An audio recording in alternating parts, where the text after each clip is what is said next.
As Hitler marched triumphantly across Western Europe in the early summer of 1940, his fellow dictator in Italy, Benito Mussolini, dreamt of a similar campaign further south.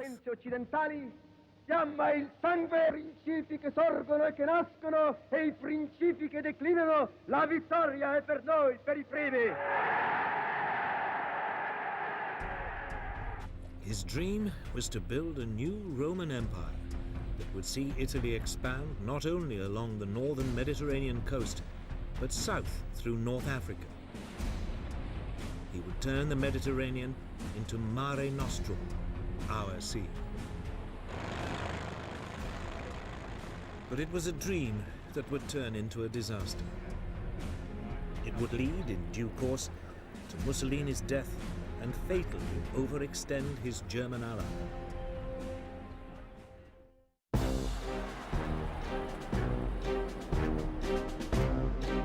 At the start of the war, Italy already controlled Libya and Abyssinia, Ethiopia today.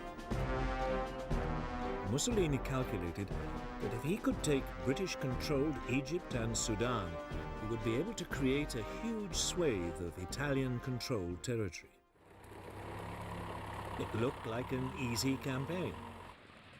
Italy had 10 times more troops in the region than Britain.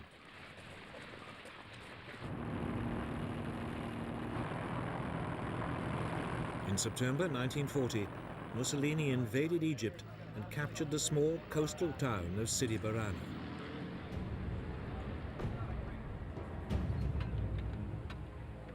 There, the Italians stopped and dug in.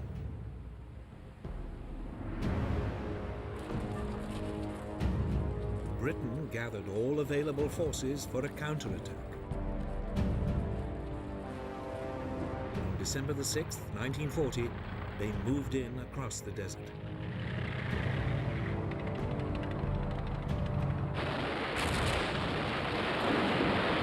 Just 4 days later, they overran the Italian defenses.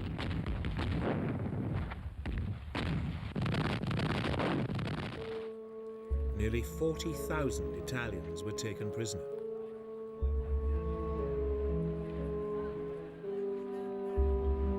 It was the first sign that the Italian army was in poor fighting shape. The remainder of the defeated Italians retreated back across the Libyan border.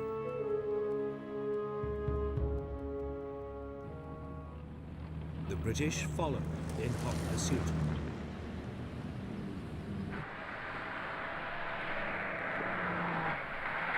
In barely a month, the Western Desert Force, as it was called, had advanced almost 600 miles across Libya.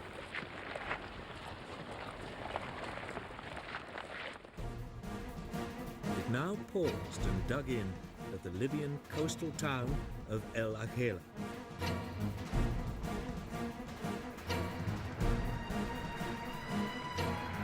Almost half of Italy's Libyan empire had been seized and over 100,000 Italian troops taken prisoner.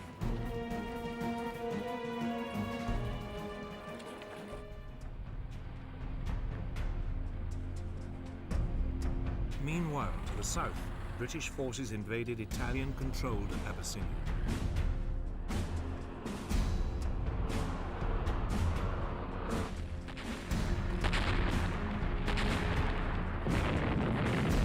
The fighting lasted for nearly 12 months. The rugged terrain made communications and transport difficult. But in the end, the Italians were forced to surrender.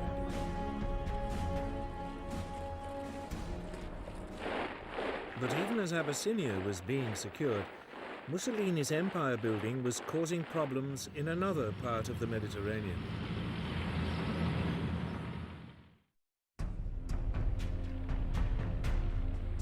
Nearly 2 years earlier, in April 1939, as part of his plan for a new Roman Empire, Mussolini had occupied Albania. The following year, he demanded Greece become an Italian colony. When the Greeks refused, he invaded.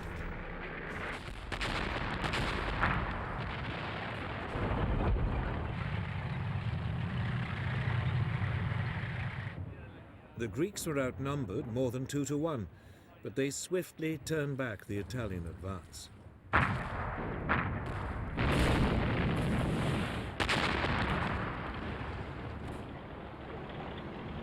By the beginning of March 1941, the Italians had not only been pushed out of Greece, but out of much of neighbouring Albania too. Britain's Prime Minister, Winston Churchill, promised help so the Greeks could finish the job. But Britain's forces were already heavily committed elsewhere. So it was that the British units in North Africa were told to abandon their Libyan adventure and ship much of the force across the Mediterranean to Albania.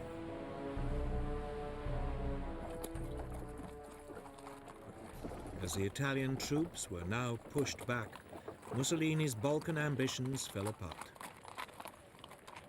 The Italians were in deep trouble.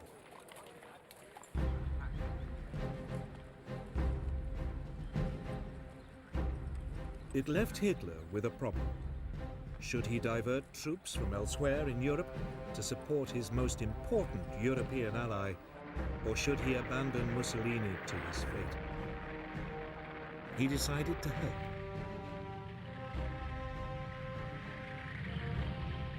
In April 1941, over 500,000 German troops swept down into Yugoslavia and Greece.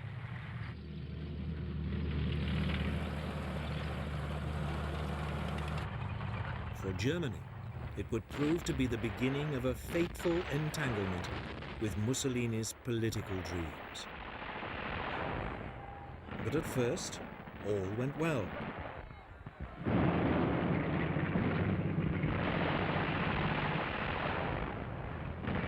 The Greeks, despite British help, were unable to hold the Germans back, and in late April, the Axis forces captured the Greek capital of Athens.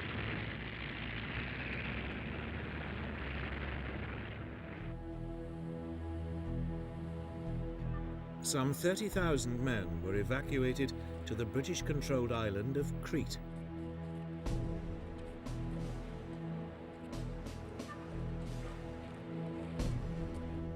Hitler decided to flush them out.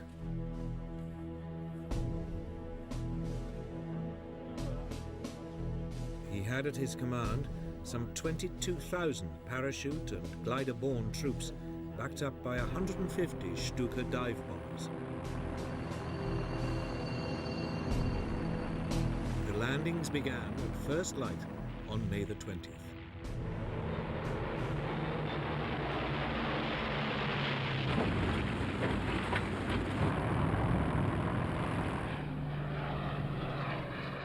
To begin with, they focused on the main airfields. The Allied forces were overstretched.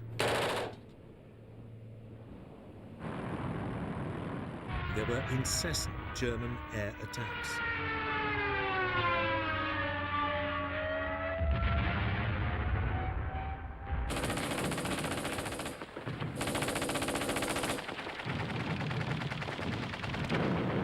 The Germans soon captured the airfields and began to fly in reinforcements. The Allies were pushed back across the island.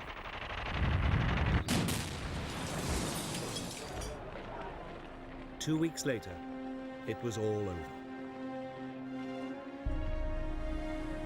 15,000 Allied troops had to be evacuated.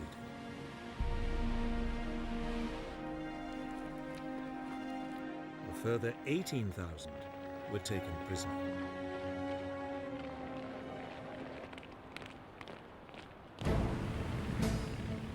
The Axis powers now controlled much of the Mediterranean and the critical supply routes to North Africa. It looked as though Hitler's decision to support Mussolini had paid off. He was poised to drive Britain out of the entire region.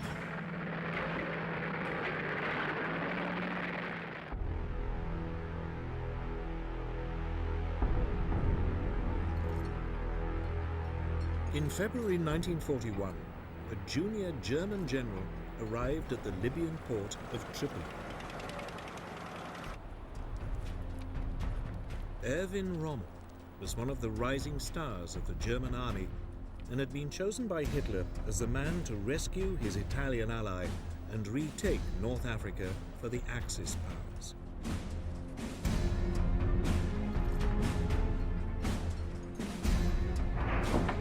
The first units of his Africa Corps were soon landing. Some 16,000 men and over 100 tanks had been diverted from the European front. The Axis forces rapidly outnumbered the British troops, depleted by the war in Greece and Crete.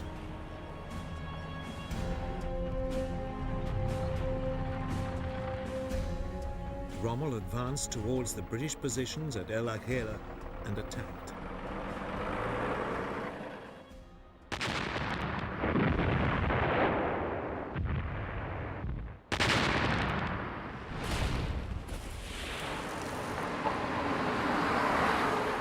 As the British fell back, Rommel pursued them. In a matter of weeks, the Allied soldiers had been pushed all the way back to the Egyptian border.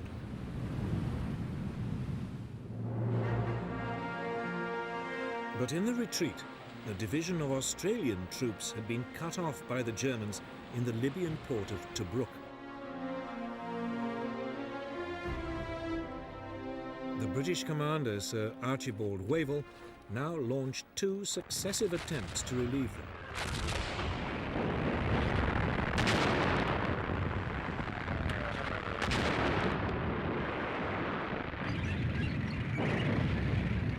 Both were fought off by Rommel's now well-encamped troops. The Germans massively outgunned the British. Their 88mm anti-aircraft guns, when used against tanks, far outranged the British. Moreover, Rommel took advantage of the wide-open landscape to drive his tanks around the British forces, outflanking them time and time again. It would become his trademark tactic.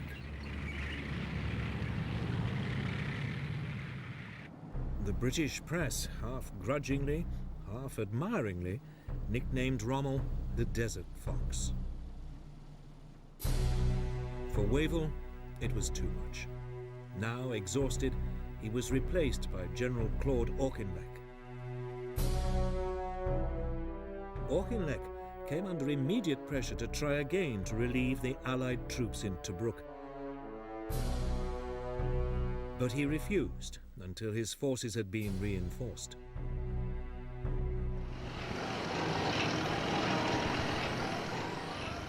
Then, on November the 18th, 1941, he launched a major assault.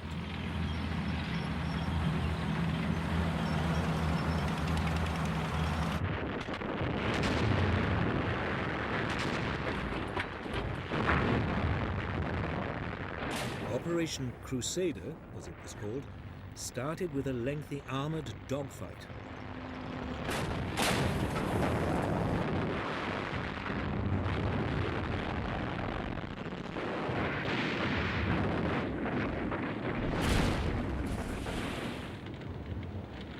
Again, the British tanks suffered heavy casualties.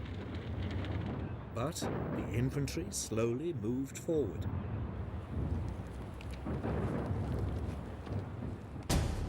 Finally, after a month of confused fighting, Rommel retreated. Tobruk had been relieved. The Axis units fell back along the coast, all the way to their starting point at El Agheila.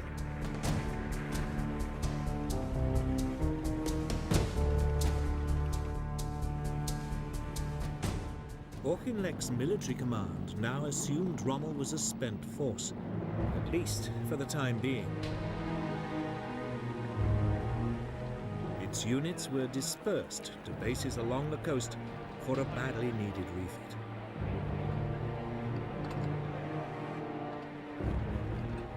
it was a mistake.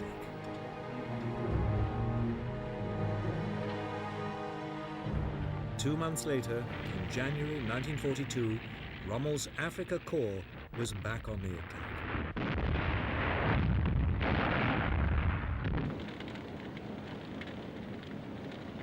It quickly brushed aside the forward units of a now unprepared British army. The chase along the coast of Africa began all over again.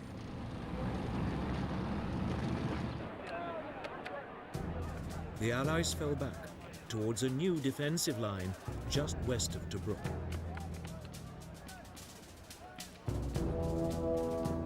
Here, a series of defensive positions, known as the Gazala Line, were constructed. Rommel attacked it at the end of May 1942.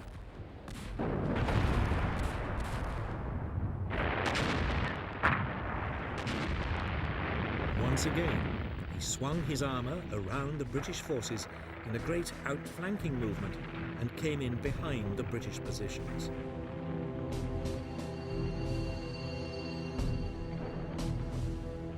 But this time the British were prepared for it and tried in turn to outflank Rommel.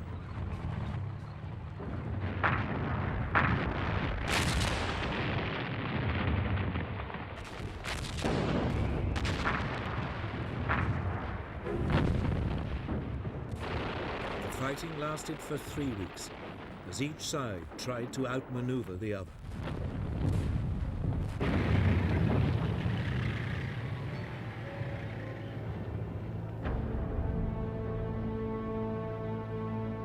Eventually, the British were forced to retreat. 3 days later, the Germans overran the Allied positions. Rommel pressed home his advantage.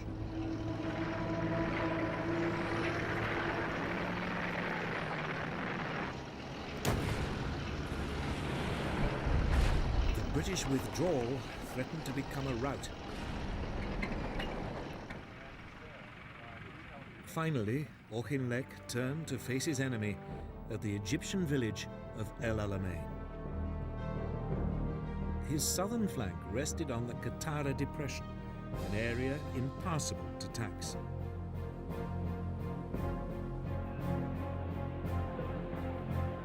On July the 1st, 1942, Rommel attacked again.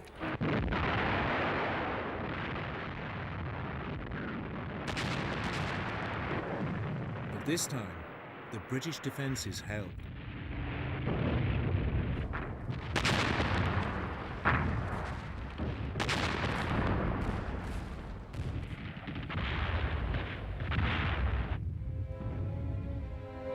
Rommel, with his supply lines stretched and now seriously short of fuel, was forced to give up.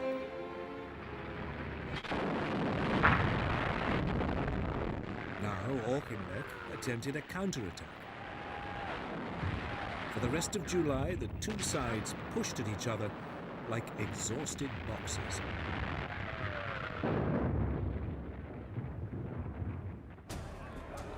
Churchill was furious at the lack of British progress and now visited Egypt.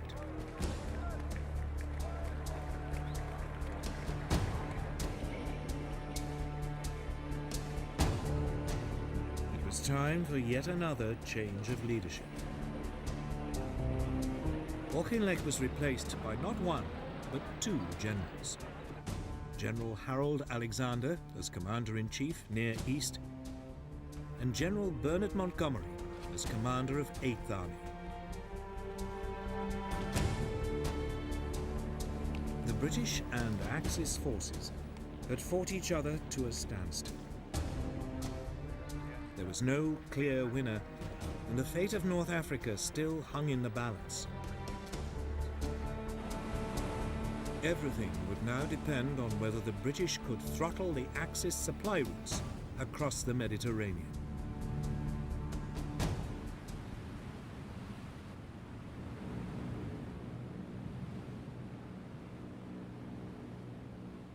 For the first months of World War II, the Allies had enjoyed unchallenged control of the Mediterranean Sea. Britain's oil supplies from the Middle East passed through it undisturbed, and communications with the Empire in India and the Far East were secure.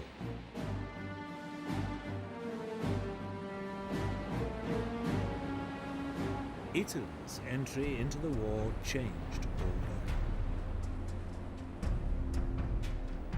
Its naval fleet was modern and well equipped.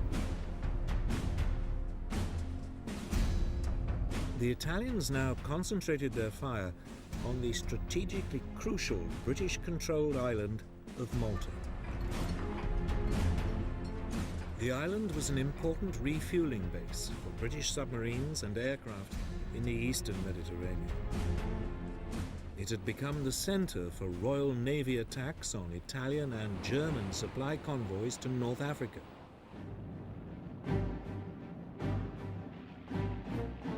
In summer 1940, Italy bombed it.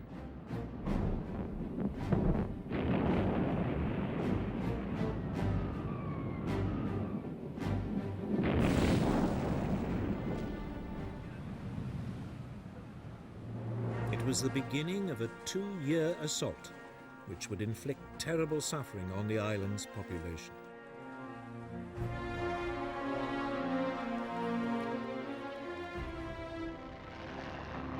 Yet for all Malta's strategic significance, Britain was caught on the hop.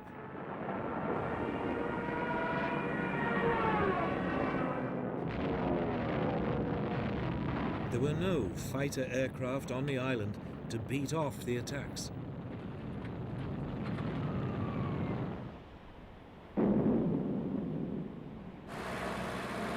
Then, almost by accident, 4 Gladiator fighter biplanes were found in crates on the island. They were hastily assembled.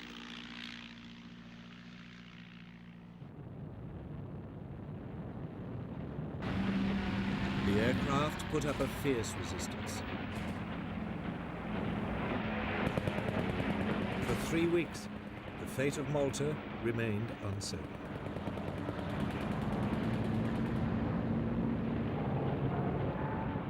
Then, finally, British fighter reinforcements arrived, and the Italian bombers were temporarily beaten off.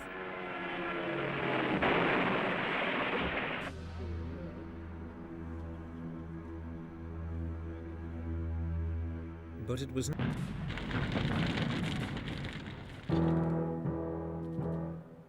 The Americans remained trapped at Anzio for the rest of the winter and into the spring.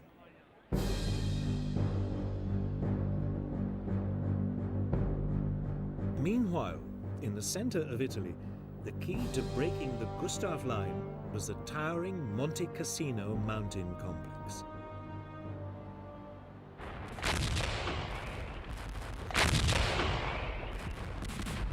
As spring came, there was a series of attempts to capture it.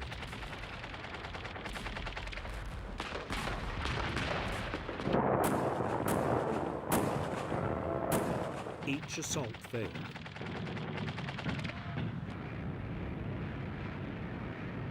In desperation, the Allies bombed the historic monastery on the summit.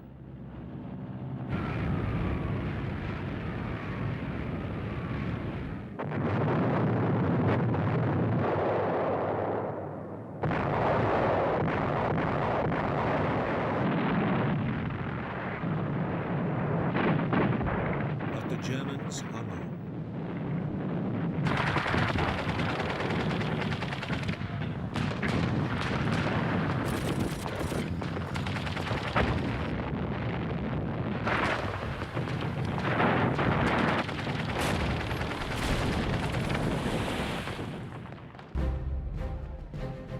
Finally, in late spring 1944, as the weather improved, the Allied forces broke through the German lines. Simultaneously, the Americans broke out of Anzio. The Allied forces now moved swiftly north to Rome.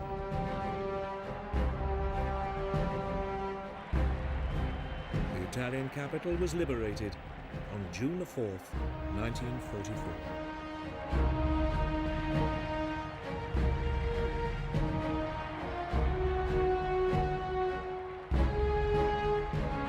For Hitler, it was another blow. He was now hanging on to Italy by his fingernails.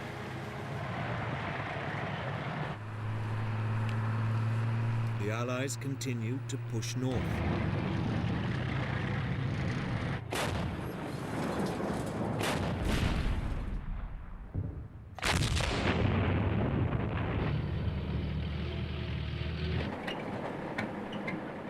The German defenders finally fell back to the formidable Gothic line, just north of Florence.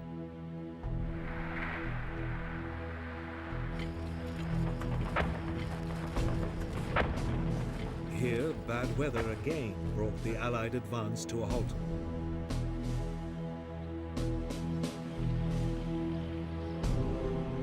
It wouldn't be until the spring of 1945 that the campaign could resume and Italy was finally won.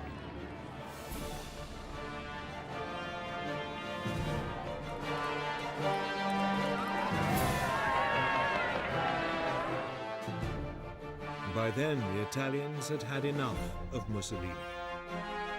He was captured by Italian partisan forces and shot.